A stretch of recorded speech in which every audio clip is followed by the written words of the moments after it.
Why,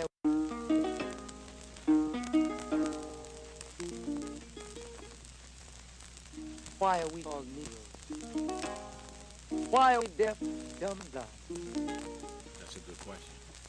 Why is everybody making progress, yet we seem to be lagging so far behind? I want to ask that question.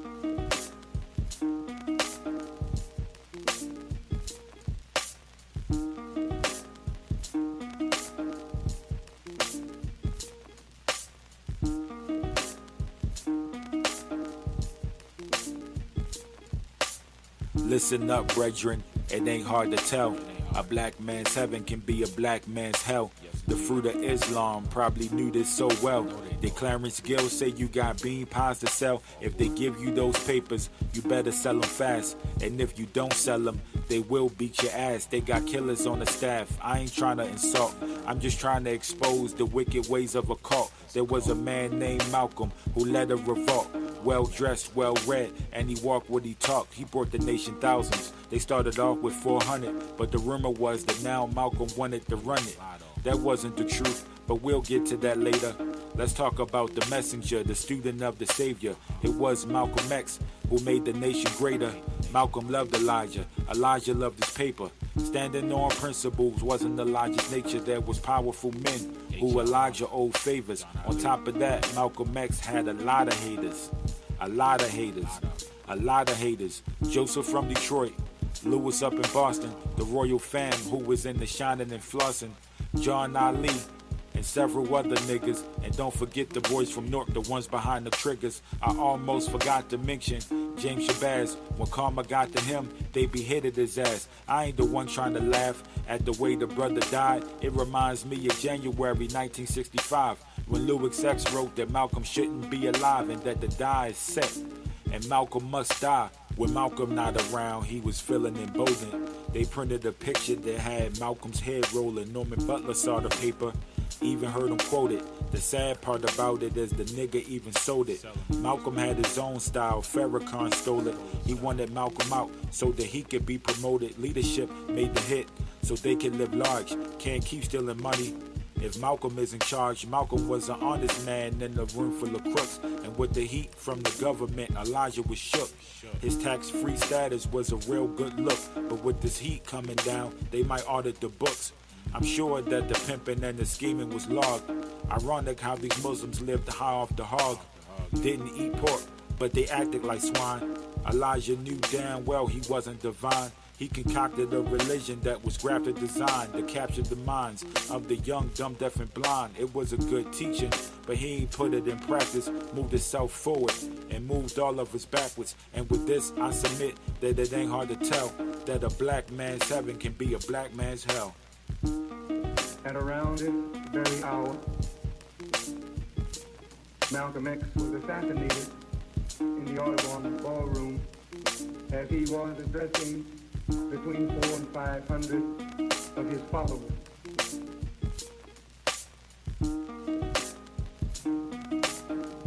I know exactly where I was on that day. I was teaching across the river in Newark, New Jersey, at the local mosque there, when we received the news.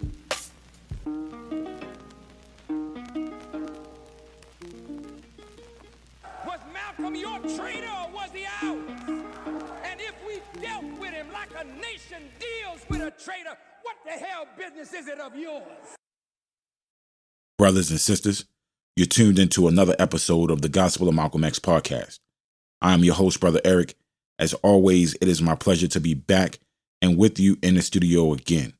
I'd like to take the time out, as I always do, to give a special shout out to all of the brothers and sisters that show your love and support to the Gospel of Malcolm X podcast. Your feedback, messages, and such are always appreciated. So today's episode is going to be kind of a two-part thing. We're going to be combining two things that I want to talk about. So I'm going to finish up my review on the Genius series called MLKX that I talked about on the last episode. And of course, I was very critical of it. And I have some more critiques of it and I have a few positive things that I'm going to mention about it. The whole genre in itself, I feel like, is counterproductive. All of the money that we spend on costumes and outfits and dressing people up to look like historical figures like Malcolm X and Martin Luther King, that money could be spent on research and bringing out more truths and telling their story in a more accurate way, I feel. And so that's going to be one of my critiques on this movie, not movie, but series rather. I probably referred to it a lot as a movie last time as well, but it's a series. One of my main critiques on it is just the ahistoricity. And for some people, they don't mind that. They don't mind watching a film that has historical figures in it that's just a good story. For me, as a person that considers themselves to be a historian and a student of history, I find it to be problematic because what it does is it blurs the lines between truths and falsehood. And once you start introducing falsehood into the equation, then it makes everything falsehood. And people don't have a good sense of what's true and what's not. And then your average viewer of such material is not going to go back and do the history on what's true and what's not and line up everything, etc. And then you also have to think about when you have a story like this, and this story was told by way of Disney, you would have to think about why certain things would be omitted from the story, right? Why is the story being told in this way with all of these omissions that are being left out of the story? I'll give you a prime example. In a previous episode, I read from one of the Gospels. And in the Gospel of Mark, during the time of the crucifixion, it makes a reference to the other people it says they were captured during the insurrection. It just says the insurrection, as if the Gospel of Mark presupposes that you know what this insurrection is or whatever. Now, it just kind of says that, and it just kind of moves on with the rest of the narrative. But if you study historically this time period, that Yeshua, or the person that is called Jesus, lived in, then you would know that there were insurrections and rebellions and things taking place against Rome in this first century atmosphere. So here we have a story that is being told, and something is said, but the full story is not being told. There's some history that is being left out of the context of it. When they asked Jesus about taxes and the census and everything, like, this was a time during that time where the taxes and census and all of that stuff was a big deal and can't be just historically glossed over just as a part of a story. So I'm going to go back and look at some of my notes here of things that I felt during these last episodes. So when I did my first review, I think at that point only the first 2 episodes had been released. So now I think it's 9 total episodes, and I've watched them all now. So from an entertainment point of view, I would say that things got much better. I don't have any critiques necessarily for the actors in terms of their acting job, just to say that maybe at different times, a lot of the charisma that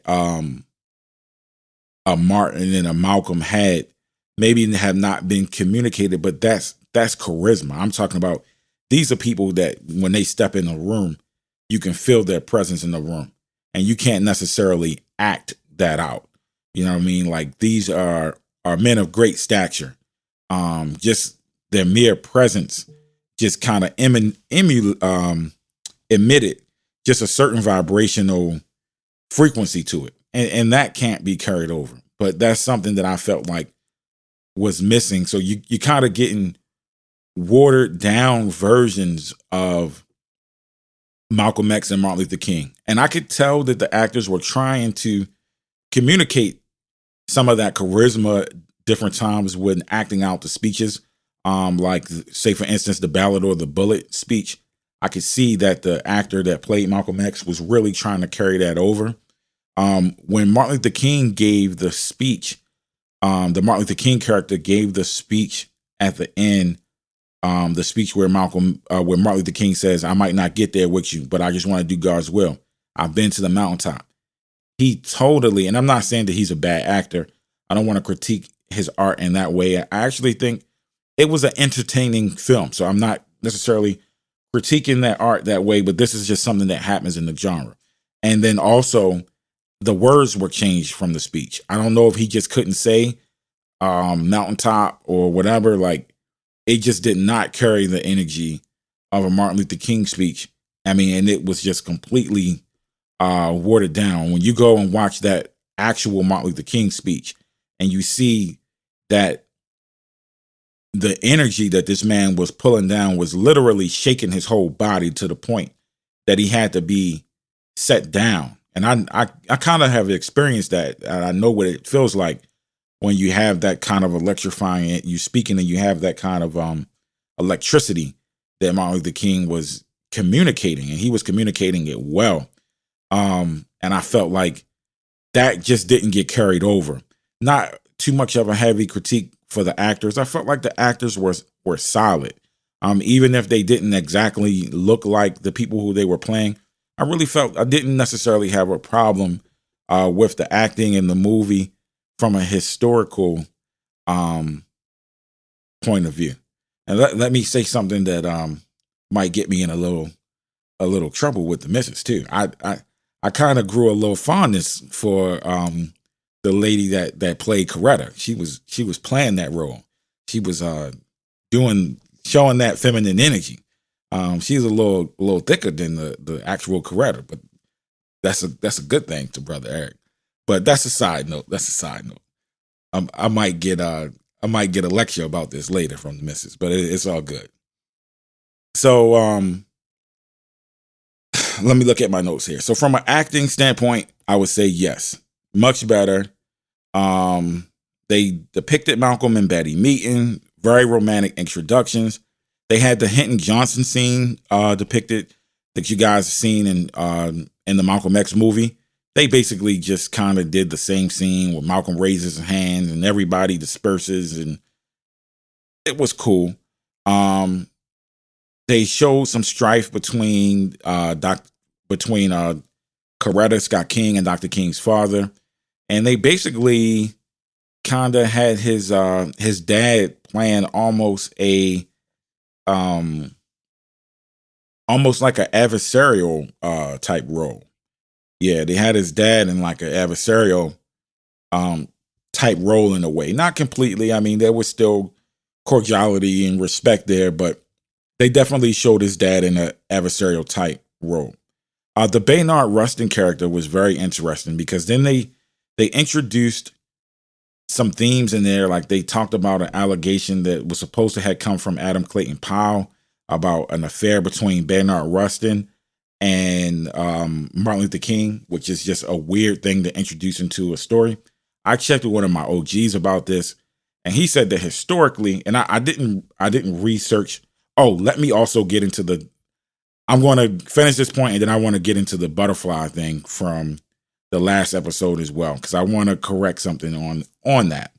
Yeah, I definitely want to get into the butterfly thing. But just finishing this point with Baynard Rustin, they introduced this whole thing in terms of an alleged affair between Baynard Rustin. I mean, of course, in the movie, they don't show it as accurate, but they try to say that Adam Clayton Powell is the one that was throwing that out there. And basically, in this particular scene, Martin Luther King allows Baynard Rustin to resign because Adam Clayton Powell is making these false allegations that Martin Luther King and Baynard Rustin is having an affair, when in actuality, Adam Clayton Powell just blew up the spot that Baynard Rustin was gay. And so at this time in the 60s, that was something that was going to be heavily frowned upon, especially with them having a Christian movement, a church movement, etc. So Adam Clayton Powell did blow up the spot of Baynard Rustin with that. but it was never anything where there was any type of accusations of him and King or anything like that. So I thought that was weird. And I thought that they didn't depict the fact that King, at least not that I recall, how early this guy graduated. The show is literally called Genius. And we have a guy that enters college at age 15. Can you get any more genius than that? He had his doctorate really early. Like, this guy's mind was amazing. And yet they give all of the credit for the brains of the operation to Bernard Rustin, simply, in my opinion, because Bernard Rustin was gay. And so they give all of the credit to Martin Luther King. That everybody else that was around, I guess, was just a bunch of idiots. And that basically Bernard Rustin was the brains of this operation. And I'm not saying that Bernard Rustin doesn't deserve any credit, or that people like, what's my guy that wrote The Fire Next Time, James Baldwin or whatever.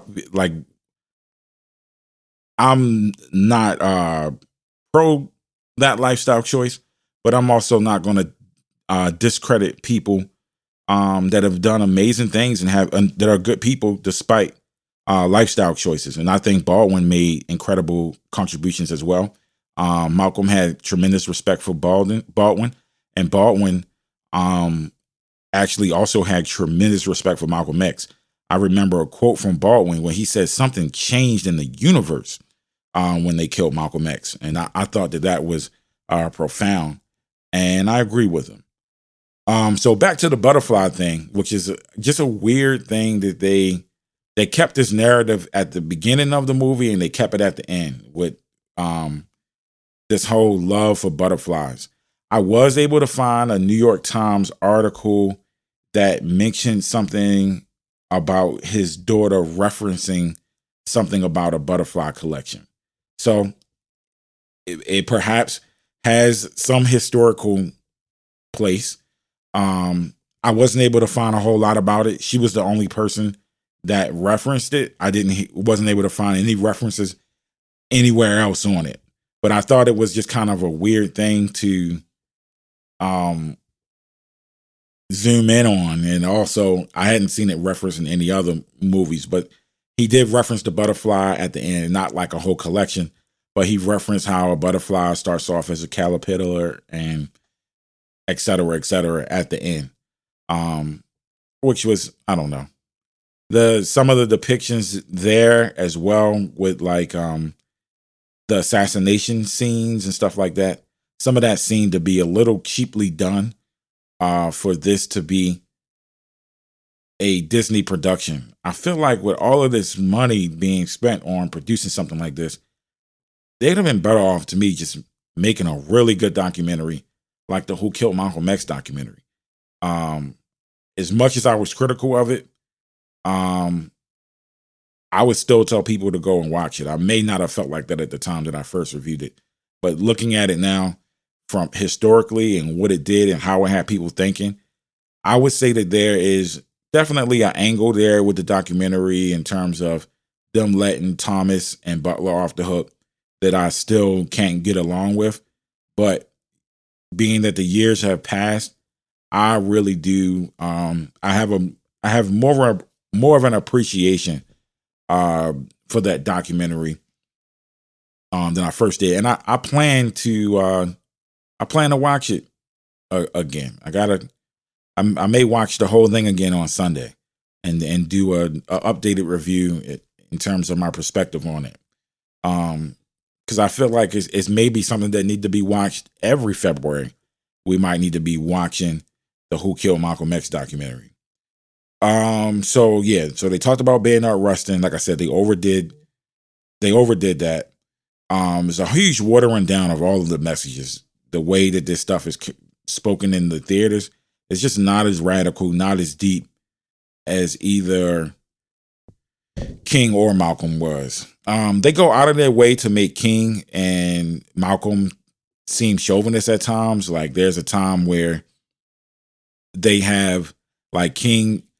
They have Coretta makes this call to get King out of jail. She calls Kennedy before Kennedy becomes president. So she makes this call and she has all of this insight. And then basically once King gets on, and he's going to the White House to meet whatever. He tells Coretta that she can't come to the White House. It's only for the men. It's weird. That seems like that was written in. They highlight some of the political differences between Elijah and Malcolm. They present Louis Lomax like Louis Lomax is a traitor. If I have time at the end, that is just despicable. The fact that Louis Lomax predicted that Louis Lomax was the one that pointed out that John Ali was working for the FBI. Like Louis Lomax was basically killed for pointing that information out.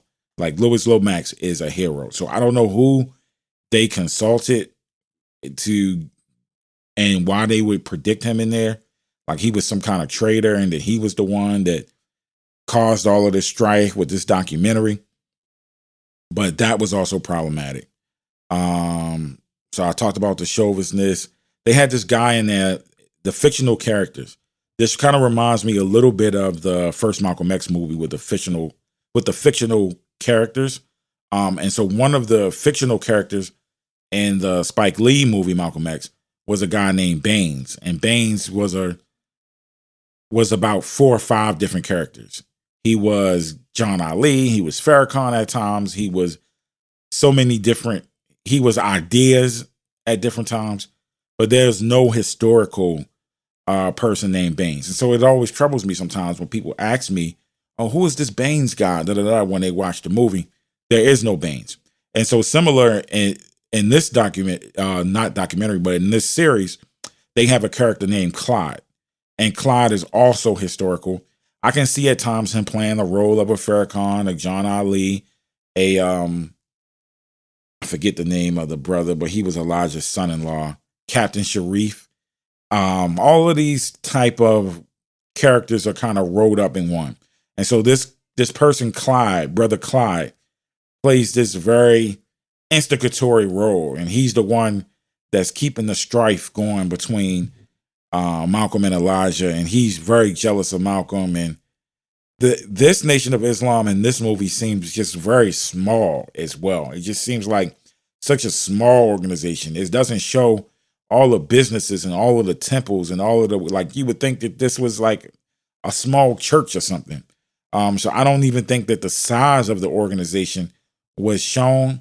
The way that Malcolm went out on the streets and built all of these temples, I don't really think that was shown. And just the size of it, it's like everything was just kind of focused on this Harlem temple, when really, no, they did show, I think they had a scene where Sister Betty traveled to another temple, but still, it just really, to me, the size of it just didn't get communicated very well. And they probably, I don't know what the budget was.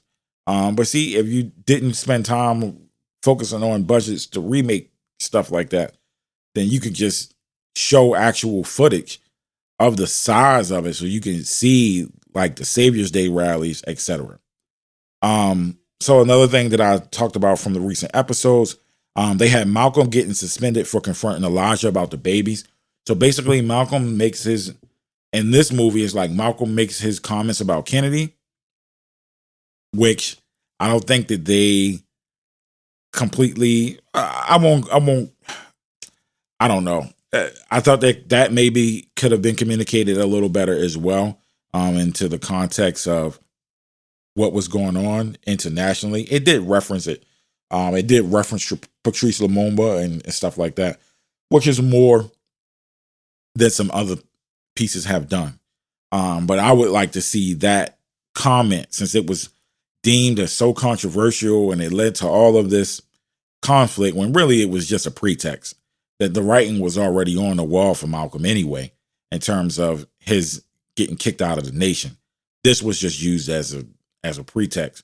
And unfortunately, he walked right into history with it. You know, when they asked him the question, he just walked right into the history. So it is what it is. But so in this one, so after when Elijah is talking to Malcolm about his comments, Malcolm fires back at Elijah and he's like, oh, I know about these babies and blah, blah, blah, blah. He talks to him about Sister Evelyn, when really it was a whole lot more than just Sister Evelyn. It was several secretaries that were impregnated. And there's even allegations that you can check out from Leon Muhammad on Barbershop Conversations, where Leon Muhammad is basically saying that it was said that Elijah was dealing with his own grandchildren, the granddaughters that he was dealing with. And so this caused some kind of strife, which had just disgusted Clara, and she was just kind of away from Elijah during this time. But yeah, you can check those allegations out over on Barbershop Conversations. His interview with Leon Muhammad, who was a member of the Nation of Islam during that time and had some connections to the inner circles. So that was kind of ahistorical because it was about that, but it wasn't like one conversation. So that just kind of got summarized in the sense where it's like, I'm hereby suspending you, but it just wasn't how it happened. And there was just so much more detail, many things that was left out. So we have this growing in differences between Elijah and Malcolm that's being depicted, but was not talked about and was not shown at all in the movie is that one of the FBI's goals at this time was to separate Malcolm and Elijah Muhammad. So there was letters being sent back and forth. There wasn't just some brother named Clyde. There was members of Elijah Muhammad's own family that were getting paid so much money, and Malcolm was a threat to all of this money, that these people were living high off the hog. And so this story that's being told here is almost like the preschool version of everything that was going on. And there was governmental hand. This was one of the objectives, was to separate Malcolm and Elijah Muhammad. And knowing that Malcolm's separation from Elijah Muhammad and the climate of how the Nation of Islam worked could lead to conflict, and eventually something would happen like what happened, without government having to take responsibility for what happened, despite government playing an instigatory role in the conflict that was going on. So it's like, hey, we don't start we stirred the pot a bit, but we didn't pull the trigger or whatever. So it kind of leads to plausible deniability, so to speak, where we look at the situation with Malcolm and that lieutenant. He was a lieutenant from the Newark Mosque that pulled the trigger. Was Mustafa Muhammad, aka William Bradley, was his government name. 27-year-old guy. All of these guys coming from the Newark Mosque. These guys weren't FBI agents. They weren't FBI agents, but the tension had been so thick. Now, John Ali, on the other hand, who I do believe met with these guys, he was directly compromised. No doubt about it.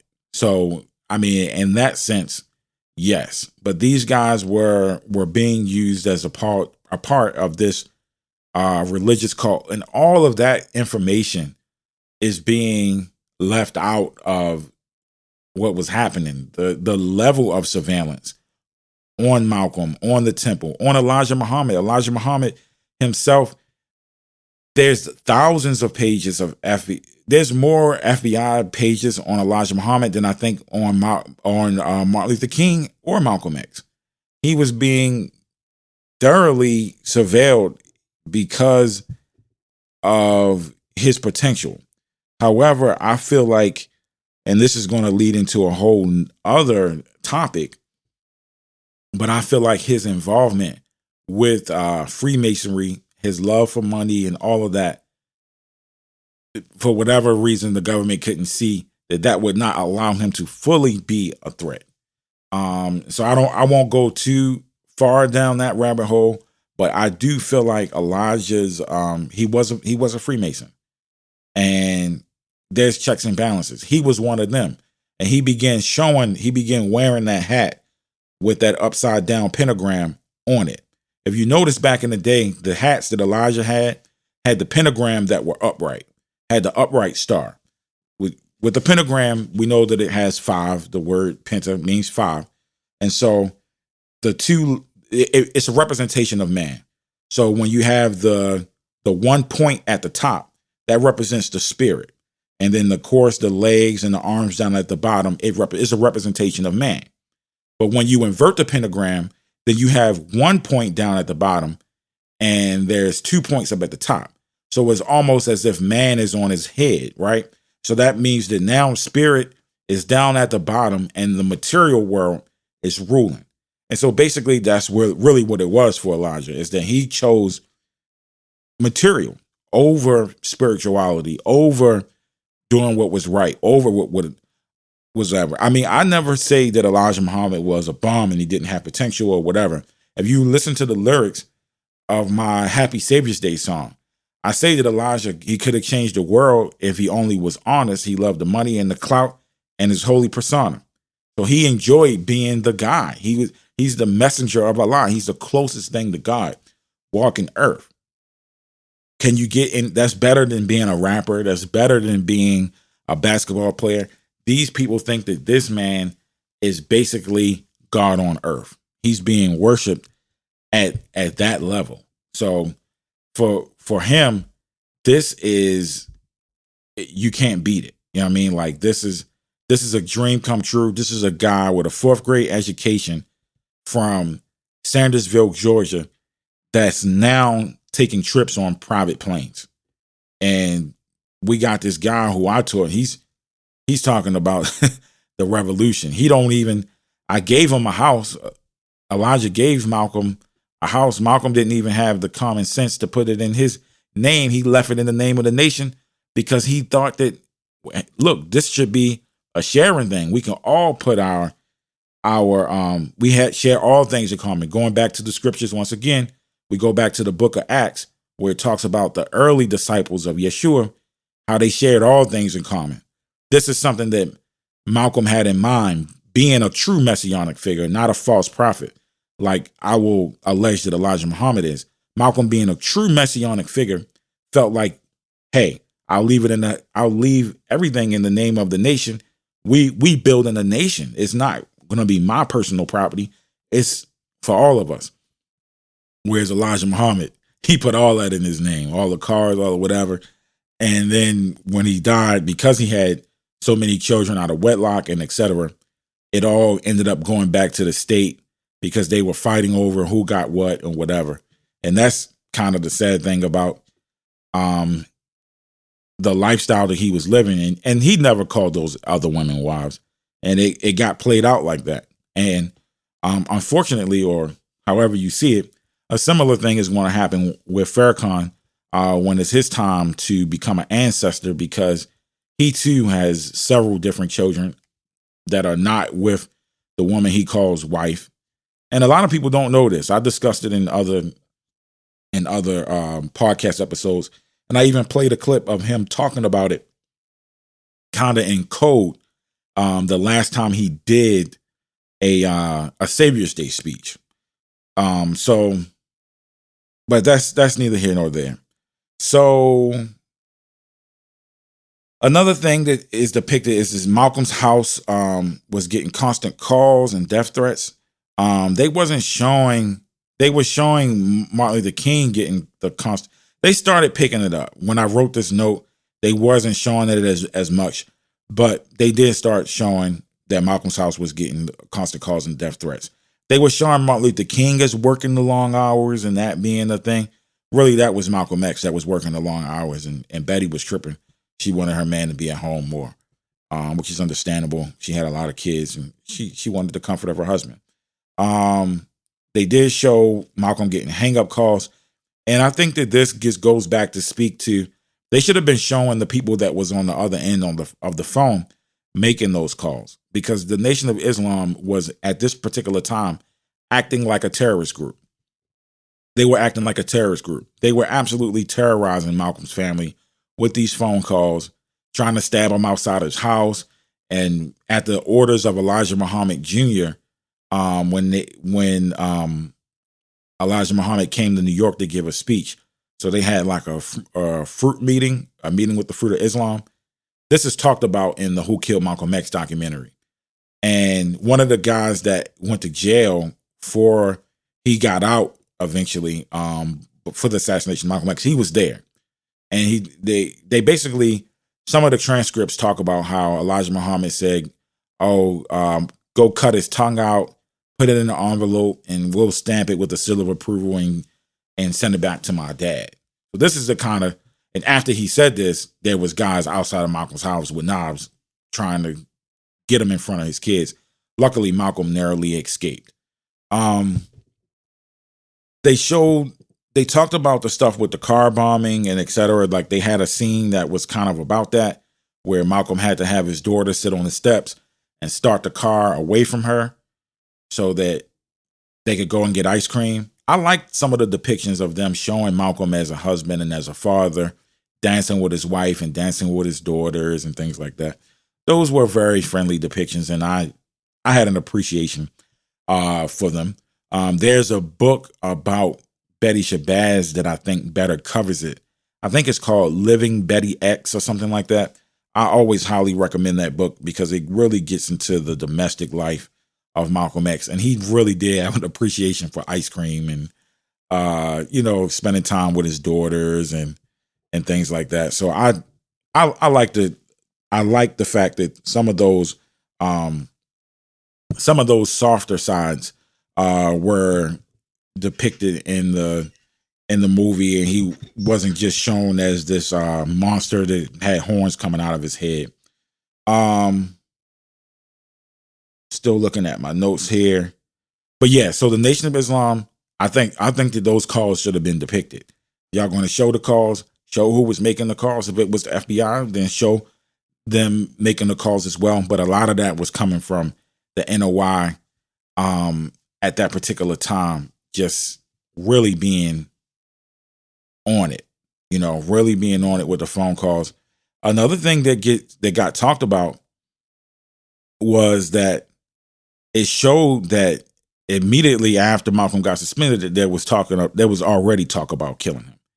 That was taking place as early as January. And so why is this important? Because we got to get our timelines right. I was talking to my mom. She was listening to a speech that I think I'm going to play at the end of this. And she said something that I had to share with my mom the historicity of. So she was like, once he talked about Muhammad, Malcolm was done. And also in this film, they say Malcolm sealed his fate once he said something about Muhammad, or he disparaged Muhammad, or whatever the case is. Here's the problem with that.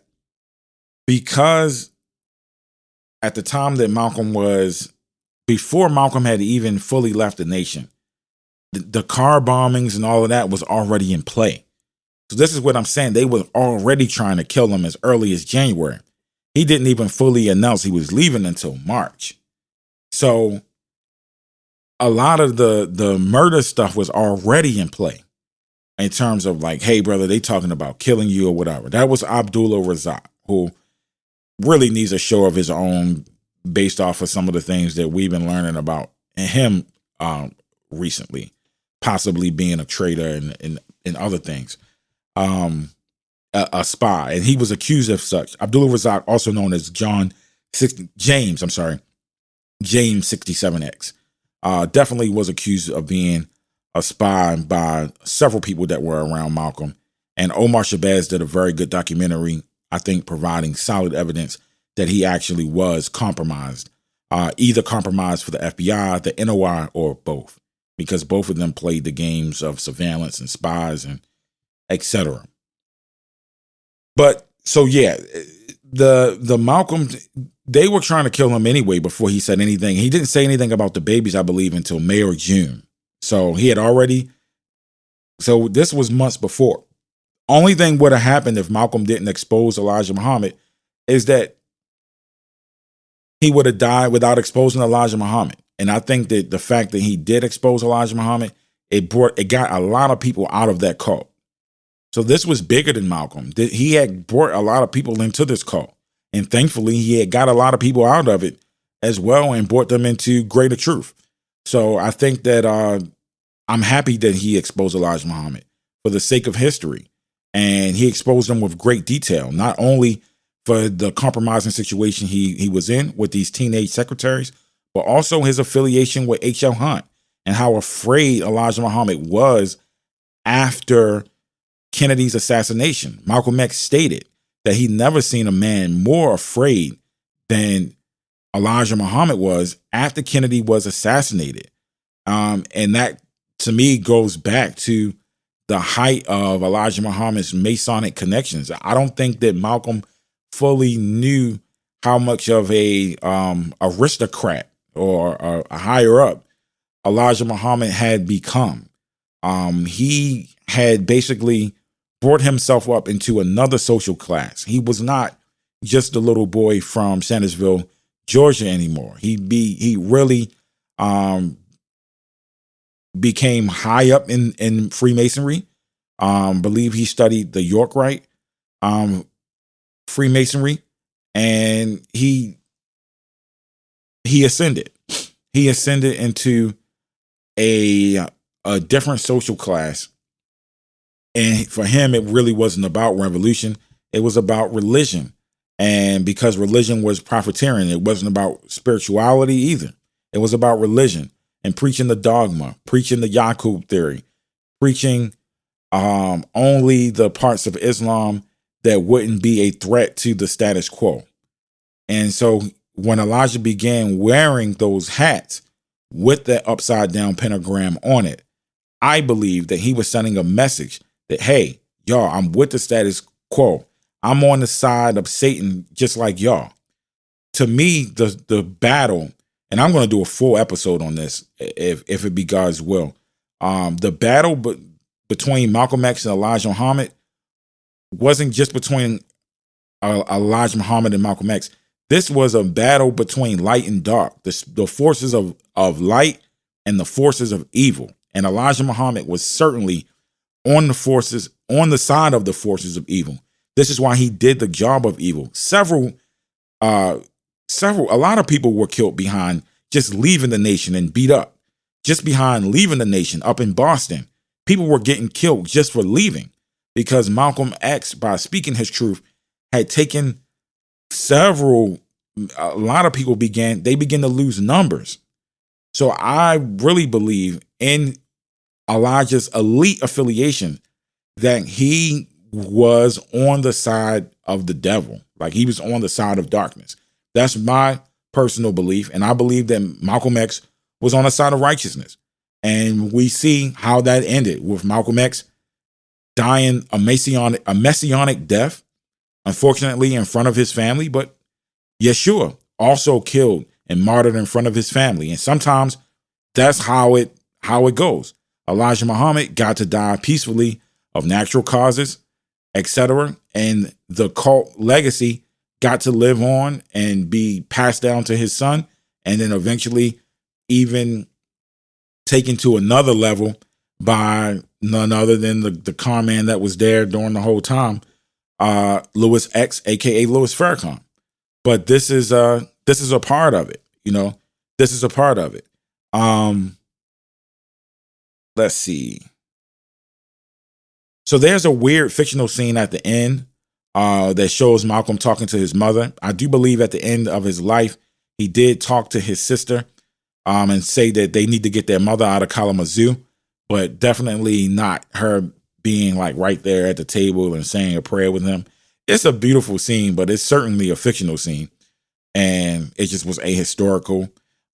They show Malcolm with a beard, but I never saw him take the trip to Mecca and the pilgrimage fully, the trips to Africa, all of the speeches that he was doing in Africa, him being poisoned by the CIA while he was in Africa and having to get his stomach pumped, and how this international thing that he was doing with starting the OAAU and turning Black people's struggle from a I don't know if I'm going to play that clip at the end, guys. I think I'm going to just end up wrapping it here. Taking black people's struggle from just a civil rights struggle to a human rights struggle and internationalizing our struggle and combining it with the African struggle on the continent and with the black people's struggle in the Caribbean.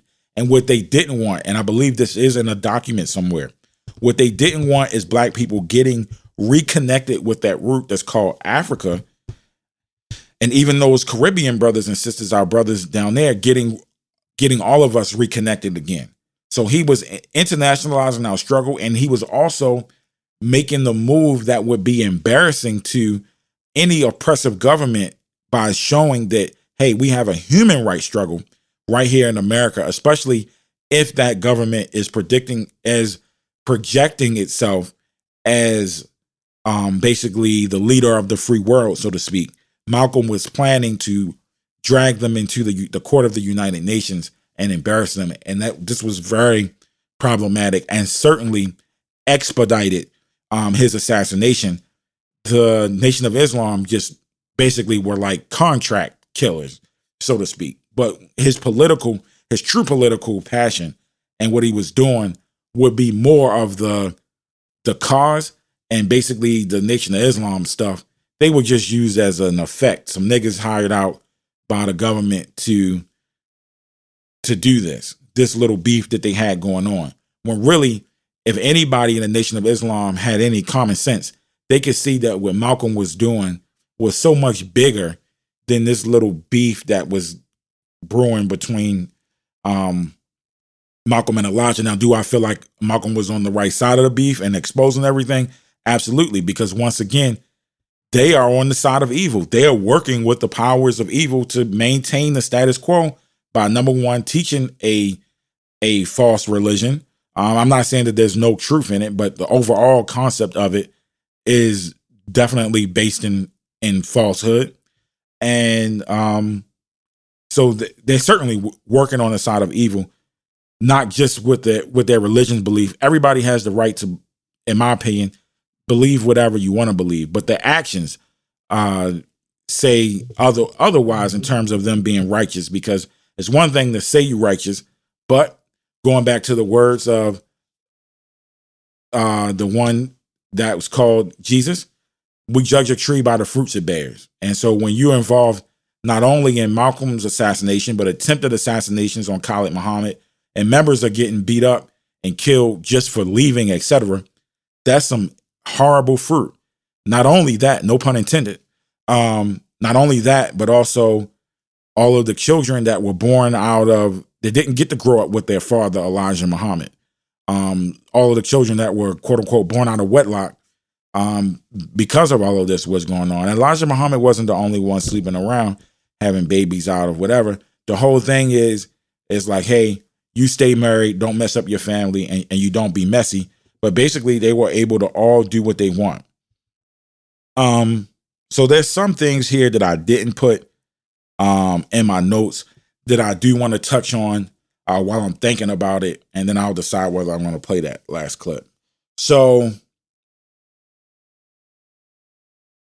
the Martin Luther King thing, he definitely got watered down a lot. So between 1967 and 1968, King was certainly moving in a direction where he was becoming more and more like Malcolm X, not only in his deed, but also in his presentation, etc. Like, he was just becoming more and more radical. And they did show the decision and the conversation of what drove King. He had to eventually speak out against this Vietnam War. And they had a scene that actually showed Coretta speaking out against the Vietnam War first, and that's what pushed King. I don't know whether that's historical or not. If it were historical, it wouldn't be surprising, because our women make us all better. And our women, they show things, they help us see things that we wouldn't ordinarily see. Now, one thing that could have been depicted in this movie too, and I'll go back to the point that I was about to make with King, is that Betty was really the one that helped Malcolm see the corruption in the Nation of Islam and everything that was going on. Because she was like, hey, look at our house versus look at the way that they live in, and blah, blah, blah. Now they kind of gloss over that in the movie, but there's no scene where she just is straight up exposing the nation for how their leadership is living versus how Malcolm's how Malcolm and Betty are living. And a lot of that is not that Malcolm couldn't have lived like that if he wanted to, but he had this, I don't want to say communist because that word has just been whatever, but he had the idea that I don't have to live high off the hog. This is not for me to live high off the hog. I'm just trying to sustain, maintain, and we can leave this in the name of the nation, and we can build. We can build as one. I don't have to be the crown royal, whatever, but that wasn't what was in the mind of the leadership. This was all a racket to them, and they were all profiting from it as much as they could. But Betty she played a role in opening Malcolm's eyes, and that should have been depicted.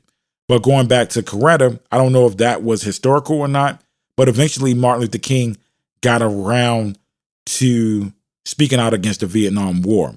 What I saw as the motivating factor historically for him speaking out against the Vietnam War was that he was actually on a flight to Jamaica. And before he got on this flight, he got his hands on a newspaper. And, back then newspapers could be graphic, and he saw the bodies of these Vietnamese that were being blown up and whatever. And he just pushed them over the edge. So Martin Luther King gave a speech in 1967, April 4th, 1967. He gave a speech speaking out against the Vietnam War, in this speech, he called America the greatest purveyor of violence. 1 year later to the date of April 4th, 1968, Martin Luther King was killed.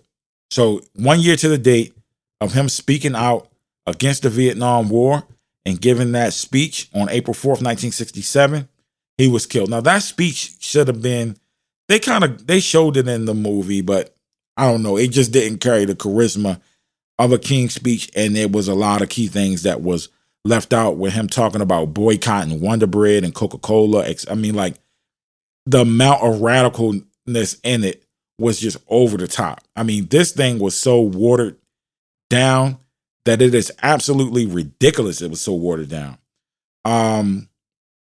So I really struggle with that. But before Martin Luther King spoke out against the Vietnam War, Malcolm X has spoke out against the Vietnam War even before that. So I think that those parallels could have been drawn up as well. But Dr. King, more closely to his death, began speaking out against the Vietnam War.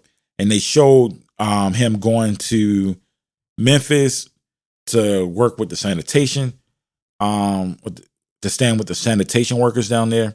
So I thought that was also, it was cool. Like I said, a lot more money could have been invested in the historicity of this, and it would benefit viewers a lot more than just watching some watered down representation of these two great men, because the acting and all of that. And like I said, I'm not critiquing any of the actors' craft. More power to them in their craft. And I thought that the film was somewhat as entertaining as it could be for something that is largely ahistorical. And so for me, the ahistorical part and things being changed, etc., it just, as a historian, this genre itself is just not for me. But I feel like it would just be more productive for humanity itself and more valuable for humanity itself if we spent time into peeling through all of these FBI files that were on MLK and on Martin Luther King, and more FBI files. I think MLK's FBI files haven't been fully released yet. But when they are, I don't want to see a movie redepicting any of this shit. Let's get, excuse my language, I'm sorry, guys. I don't want to see a movie redepicting any of this. Let's just get into the nitty gritty of what's there and talk about what's there. A movie of it, spending all of this money on costumes and making people look like Malcolm X and Coretta Scott King and Betty Shabazz, etc., and working on having these accents or whatever. At the end of the day, it's just, it's a waste of time. And it's already been done. I don't think that anybody would be hard pressed to do as good of a job as Spike Lee did on recreating a movie, as problematic as the Spike Lee Malcolm X movie may be for me in terms of it having characters like Baines, etc. It'll be hard to outdo Denzel and all of the millions of dollars that went into it. But what if the millions of dollars went into research? You know, what if we put the millions of dollars into scouring through these records and scouring through the history and interviewing people that were there and etc. And unfortunately, the time for that is just running out, because as the history goes on, we know less and less witnesses of these two great men that were actually there, because people are just getting old and dying off. So I think I've pretty much decided against the playing of that. Let me see if I can pull it up. I've been sitting here debating this in my head, but communicating it to y'all this whole time. Whether I want to play it. My mom called me while I was on here, so maybe that's a sign I should play it. And I thought they could have played more of the speeches in this movie, in this series as well, of the actual people. Like, let's hear their actual voice. You know, like, let's hear their actual voice. So I'll go ahead and do it. It's going to carry me. It's going to make this probably longer than I wanted it to be, but it is what it is. I appreciate y'all for bearing with me, brothers and sisters. Minister Malcolm, when you broke with Elijah Muhammad back in March, you said it was because the black Muslims were too narrowly sectarian and inhibited, and because Elijah Muhammad had become blindly jealous of you and the personal following you had gathered. I said the first part, but the last part, I didn't say that Elijah Muhammad himself had become blindly jealous. I mentioned that it was his family and the officials in Chicago. Everything that I said always was designed to protect Mr. Muhammad himself, primarily because the image that he had created was the image that enabled his followers to remain strong in faith and things of that sort, and I didn't want to see any adverse effect or negative result develop in the faith of all of his followers. But actually, despite the fact that I tried to protect the Muslim movement, if you'll notice, they used their newspaper to slander me and to label me as a hypocrite and as a rebel, and Mr. Muhammad himself said that I defected. Well, in reality, I never even left the Muslim movement. They put me out. And they put me out because of what I knew, and what I knew was told to me by Mr. Muhammad's son, Wallace Muhammad himself. They put me out and they put him out. Well, now, first of all, let's find out what it is that Wallace Muhammad, Elijah Muhammad's son, told you. Well, number one, if you notice, the stick that I always used in presenting, representing, and defending the Muslim movement was the fact that it had the ability to reform the morals of the so-called Negro community. It eliminated drug addiction, alcoholism, fornication, adultery, loose sexual behavior, which meant that it eliminated bastard babies, illegitimate children. Well, as long as I knew that this was what it represented, and it gave me a strong stick, I could represent it and defend it. But we had a law which was that whenever any Muslim became involved in any kind of sexual relationship with someone to whom they weren't married, that person would be brought before the Muslim community, humiliated, and then isolated for from 1 to 5 years. This was our law. Well, in 1954, a teenage sister left Detroit and became one of Mr. Muhammad's personal secretaries. And there in the Chicago office, she became pregnant after being there for a year, and she was brought before the... So let me stop there. So Malcolm says this sister was a teenage sister, left Detroit. Now, this might be the lady named Hughes, something Hughes. Ola Hughes, I believe, is the name of the teenage sister. So what Malcolm is talking about here now has gone beyond just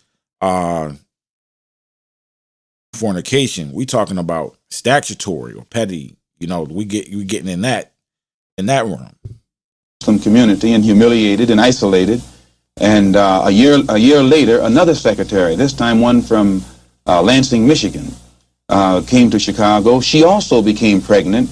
She was brought before the community and humiliated and isolated. And because the other person was never brought forth during this court session, it was concluded by all of Mr. Muhammad's followers that it was a non-Muslim who was the other party. Well, we grew so rapidly until that in 1957 or 58, the secretarial staff was expanded to, I think, 8 teenage sisters. In 1959, 6 of them disappeared. 2 of them reappeared in Philadelphia about 2 or 3 months later, and they were all right. The other 4 reappeared in 1960. All 4 of them had babies. All 4 of them had become involved with someone and become pregnant and had these children. So it was, from what I now know, when the 4 of them got back to Chicago and began to compare notes, they found that the same man had told all of them the same story and had made all of them pregnant, that the same man was the father of all 4 of their children and had also been the father of the children brought forth by the 2 secretaries who preceded them. So this story was kept among these sisters until 1962. 2 of them rebelled against the person who was responsible and began to tell the story all over the city of Chicago. It caused many of the Muslims in the Chicago mosque to leave and go back out in the street. They knew it, and I knew nothing about it until 1963 when Mr. Muhammad's son, who had been in prison, came out, and he had been a minister, and he was very religious and spiritual. And when he began to hear these rumors around Chicago, he went to one of the sisters, and the sister admitted to him that the rumor was true. And it was he who first told me about it. And when he told me about it, I wrote to Mr. Muhammad and told him about it, and he admitted that he had a knowledge of it, and that he'd given me a religious explanation that would fit into prophecy and all of that. So I was quiet. And it wasn't until October of 1963 that it came up again. And when it came up again, I realized that the same person who had made these other sisters pregnant was still busy doing the same thing. He hadn't stopped. 2 of the sisters had 2 children by the same man. And one of those 2 sisters was pregnant still, getting ready to have a 3rd child by the same man. So when it was known among the Chicago officials that I had a knowledge of this, they became very fearful of me. They became very antagonistic toward me, and they had to do something to diminish the authority that I had, for fear that if this became public knowledge, the followers would leave the Muslim movement and follow me. And it was at that time that they used the statement that I made against President Kennedy as a pretext to cut my authority, and some other things happened that finally produced the split, or forced the split. And when I made the split, the only reason that I didn't make this public knowledge was I knew the implications, and I felt that if the Muslims who were in the Nation of Islam knew it, that which enabled them to be so strongly religious and exercise moral discipline would be shattered, and it would cause all of them to go right back and start doing the things that they had been doing previously. Who is the... So that part, that may seem like a minor thing to you guys that haven't been in the cult or haven't been a part of religious institutions, but I have actually seen it with my own eyes. A brother that was from the street had his life changed by religion, and the pastor of this church that he was in was either sleeping with his wife or just sleeping around, just period. And this brother ended up back on the street, back on drugs, and ended up dying not long after that. So it can happen. The father of all of these various children whom you have enumerated? The first one to tell me who the father was Wallace Muhammad, and he told me that the father was Elijah Muhammad himself. One of the sisters, he went to the home of one of the sisters, and when he walked in the door, she says, "I want to let you see something." And she showed him her child. She said, "Here's your brother, and your father is the father of this child." And then I questioned the sisters myself, because I was shook up. And they admitted to me that Elijah Muhammad was the father of their children. And I took it to him. And it was at that time he told me that he was Muhammad, the prophet, and that Muhammad had 9 wives. He also told me that he was David. He was the modern David, and that he was the modern Solomon, and that it was meant for him to fulfill today all of the things that they did back there. And how many of these illegitimate children did he father with the sisters? Well, he made 6 sisters pregnant. They all had children. 2 of those 6 had 2 children. One of those 2 is having a child right now. I am told that there is a 7th sister who is supposed to be in Mexico right now, and she's supposed to be having a child by him. That's true. For one thing, when you first separate from your wife, it's a physical separation, but it's not psychological. You still have feelings for her, and you protect her. But after the physical separation has taken place for a while, it becomes a psychological separation.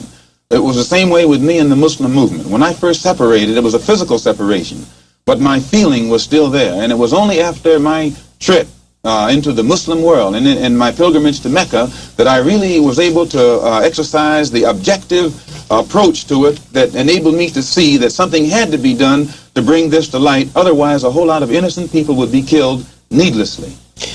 Well, these revelations that you are now making about Elijah Muhammad, what effect should they have on his following? Well, I very much doubt that any of his followers who really are aware of what he has done would continue to follow him. He may try and justify it by saying that he's a Muslim, and that a Muslim has a right to these wives. If this were the case, these sisters should not have been humiliated.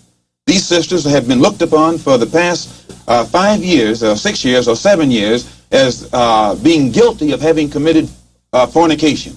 They have been debased. They have been degraded. I have heard him himself refer to them as having disgraced him. So if they were his wives, he should have given them a position of respect so that all of his followers would respect them and that they would have the protection of his followers today.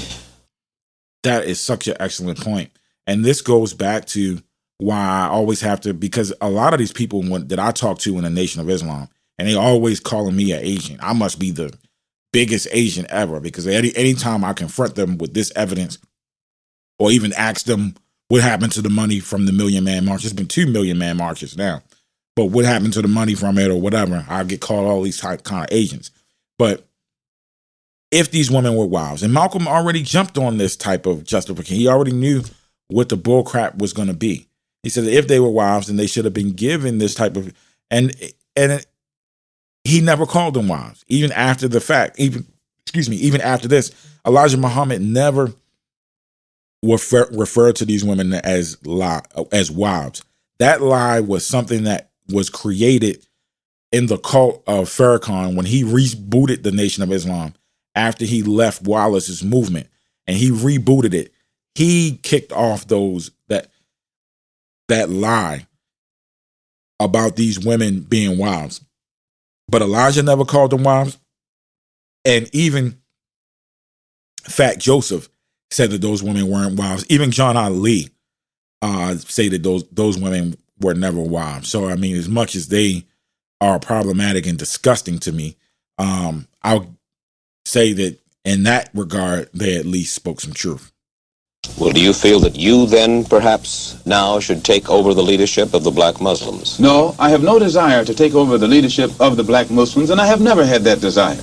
But I do have this desire. I have a desire to see the Afro-American in this country get the human rights that are his due. I believe that the Islam religion is the best religion for our people because it creates unity and it gives one dignity and racial confidence and all of these things that are necessary to make a complete human being. Are you not perhaps afraid of what might happen to you as a result of making these revelations? Oh, yes. I probably am a dead man already. What do you mean? When you understand the makeup of the Muslim movement and the psychology of the Muslim movement, as long as if I myself, by having confidence in the leader of the Muslim movement, if someone came to me and I had no knowledge whatsoever of what had taken place, and they told me what I'm saying, I would kill them myself. The only thing that would prevent me from killing someone who made a statement like this, they would have to be able to let me know that it's true. Now, if anyone had come to me other than Mr. Muhammad's son, I never would have believed it, even enough to look into it. But I had been around him so closely, I had seen indications of the reality of it, but my religious sincerity made me block it out of my mind. Have you received threats on your life? Oh, yes.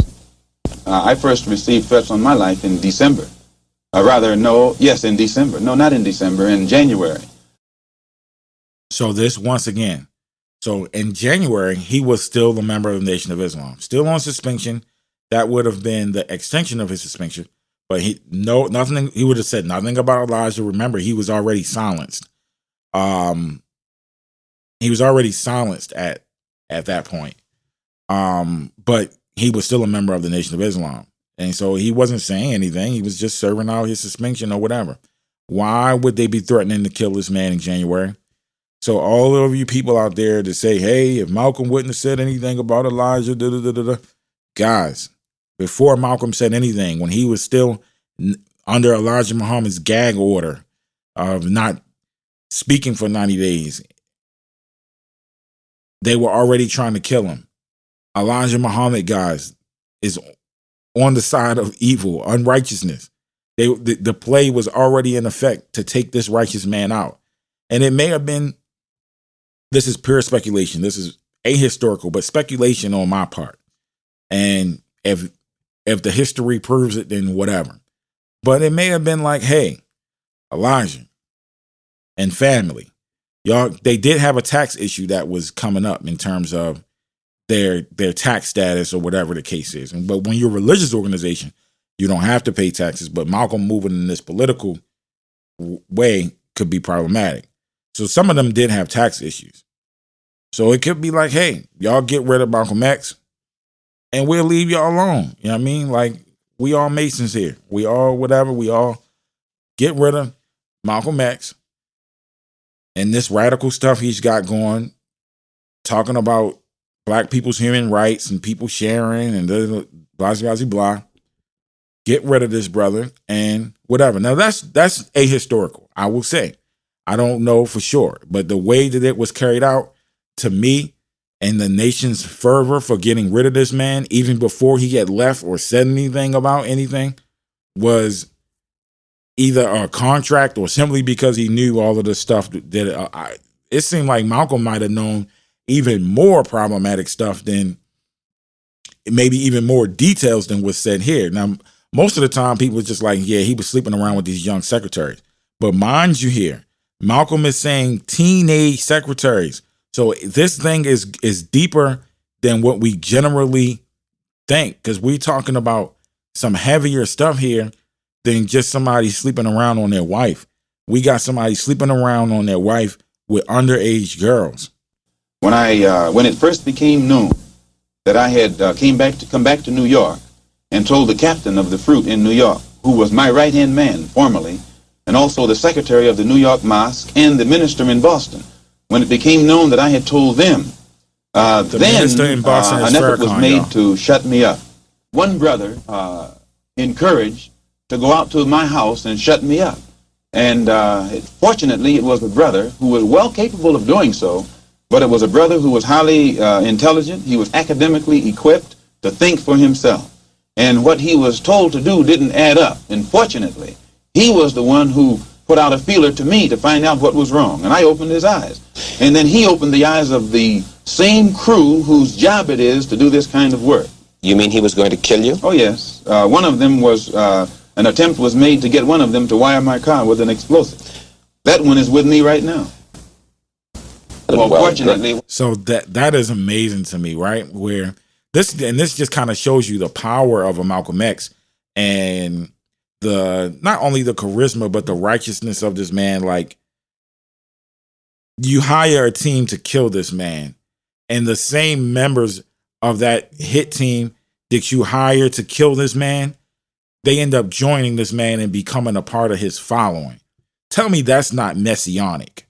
That is very much messianic. While I was among the Muslims, I never lived beyond my means, and I have learned how to live within means. And I still have the clothes that that was provided for me at that time. I'm in the house that was provided for me, although we're in a court battle. They're trying to get it back. And I have made this statement to them concerning the house, that they could have it. If they would take me back, that they would permit me to come before the Muslim movement, the rank and file, and explain or defend myself against all of the charges that they've made against me, they could have the house. But they are going contrary to their own laws by standing up in the mosque and indicting me but never giving me a chance to defend myself. And they say that no one can judge me but Mr. Muhammad. In this case, Mr. Muhammad can't sit as judge because he's involved in the case. Elijah Muhammad says of the Muslims, we carry no arms, and we do not seek to win victory with arms. We do nothing to others that we would not have done unto us. The two brothers were sent after me with revolvers by Joseph, the captain of the Fruit in New York. They were armed.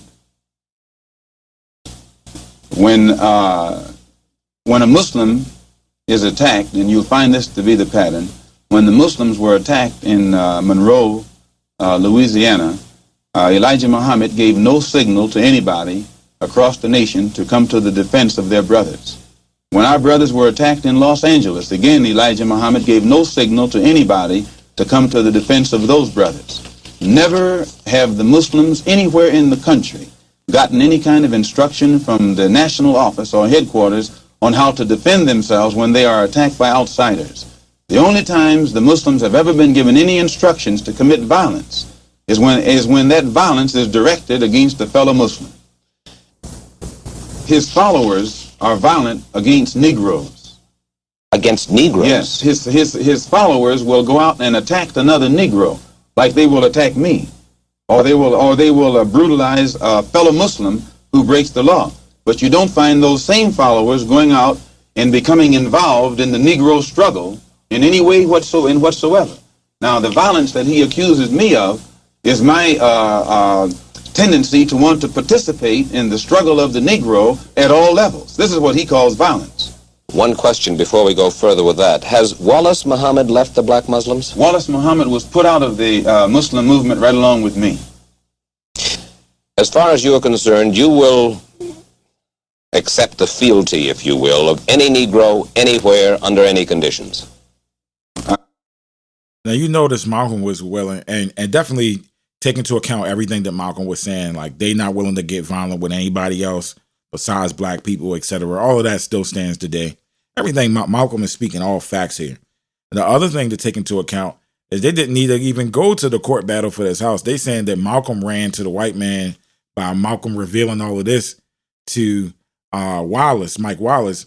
But what they aren't talking about is that Malcolm said, look, y'all can keep the house. Let's just give me a trial and let's just talk about whatever. But they don't want to do that because they know, of course, that Elijah Muhammad would be fully exposed during this process. You have to define fealty. Well, you want them to give you their loyalty. Not me, their loyalty. I'm not seeking for the loyalty of any Negro, but I am seeking that for Negroes to learn how to be loyal to themselves. And when the Negro learns how to be loyal to himself, our problem is pretty well solved. Minister Malcolm, you have suggested that there are all kinds of movements in Harlem growing that you and I don't know about. Oh yes, frustration itself has been sufficient. All that was necessary to make Negroes realize the importance of banding together, and Negroes are banding together. Banding together in what kind of movements? Different kinds of movements, all kinds of movements, and they remain almost invisible. They remain almost unknown. But yet they are there. When I say invisible, I mean invisible in the sense that their existence is unknown. And no matter how much you try and track them down, you can't find them. And never try and find them through the Negro leaders. The Negro leaders are famous as apologists. If you recall, one of the most famous Negro leaders in 1959 was asked by you about the black Muslim movement.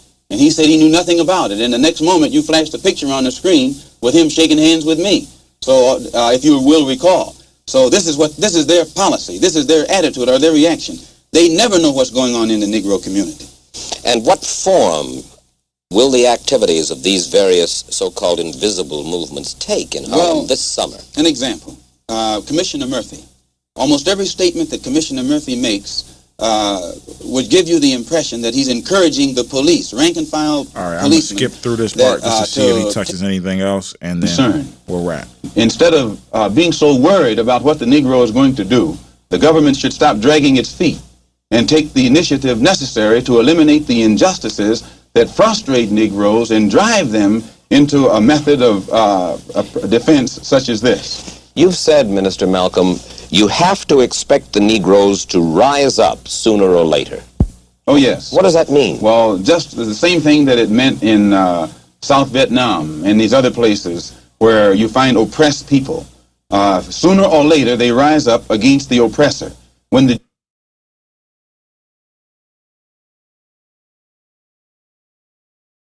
All right. So very deep segment there. I'm gonna just wrap that part up there. I thank y'all so much for listening, brothers and sisters. It's definitely a privilege that so many of y'all stay on and listen to me through these long podcasts. I doubted hanging on for the last part, but I'm glad that I played that last clip. So I felt like there was some beneficial of it and something beneficial from it. And after several hours of watching that Malcolm X movie, it's a relief to hear the real Malcolm X voice and to see the real Malcolm X person. So that's going to be it, brothers and sisters, for the day. I thank you so much for listening. Feel free to contact me, write me anytime, ask me questions, etc., leave comments, whatever. And until the next episode of the Gospel of Malcolm X podcast, peace and love.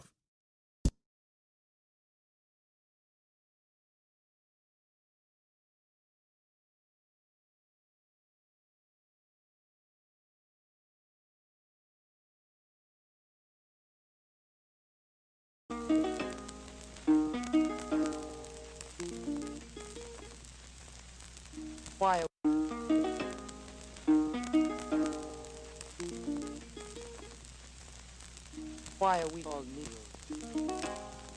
Why are we deaf, dumb, and blind? That's a good question. Why is everybody making progress, yet we seem to be lagging so far behind?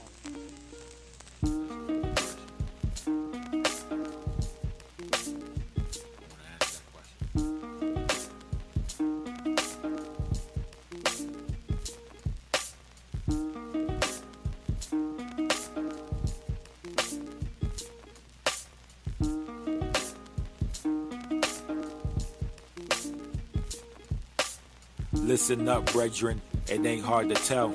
A black man's heaven can be a black man's hell. The fruit of Islam probably knew this so well.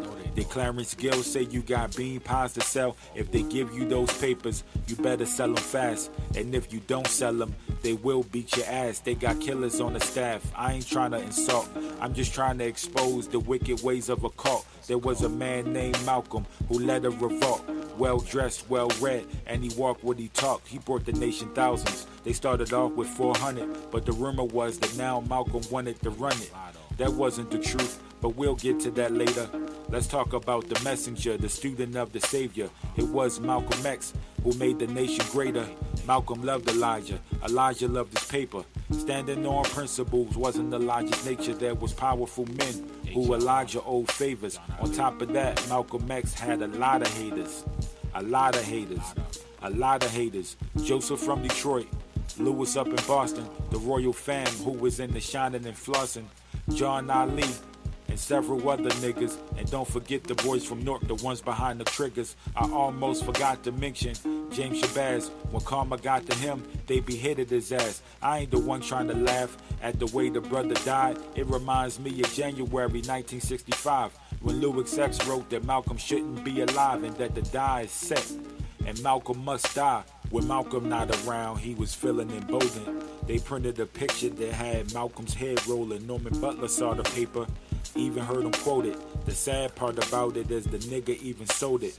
Malcolm had his own style, Farrakhan stole it. He wanted Malcolm out so that he could be promoted. Leadership made the hit so they could live large. Can't keep stealing money if Malcolm is in charge. Malcolm was an honest man in a room full of crooks. And with the heat from the government, Elijah was shook. His tax-free status was a real good look. But with this heat coming down, they might audit the books. I'm sure that the pimping and the scheming was logged. Ironic how these Muslims lived high off the hog. Didn't eat pork, but they acted like swine. Elijah knew damn well he wasn't divine. He concocted a religion that was graphic designed to capture the minds of the young, dumb, deaf, and blind. It was a good teaching, but he ain't put it in practice, moved himself forward and moved all of us backwards. And with this, I submit that it ain't hard to tell that a black man's heaven can be a black man's hell. At around this very hour, Malcolm X was assassinated in the Audubon Ballroom as he was addressing between 400 and 500 of his followers.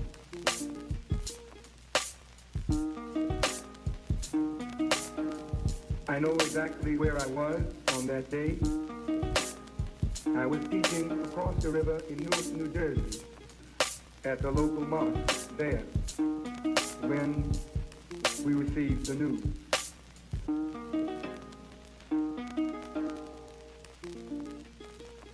Was Malcolm your traitor or was he ours? And if we dealt with him like a nation deals with a traitor, what the hell business is it of yours?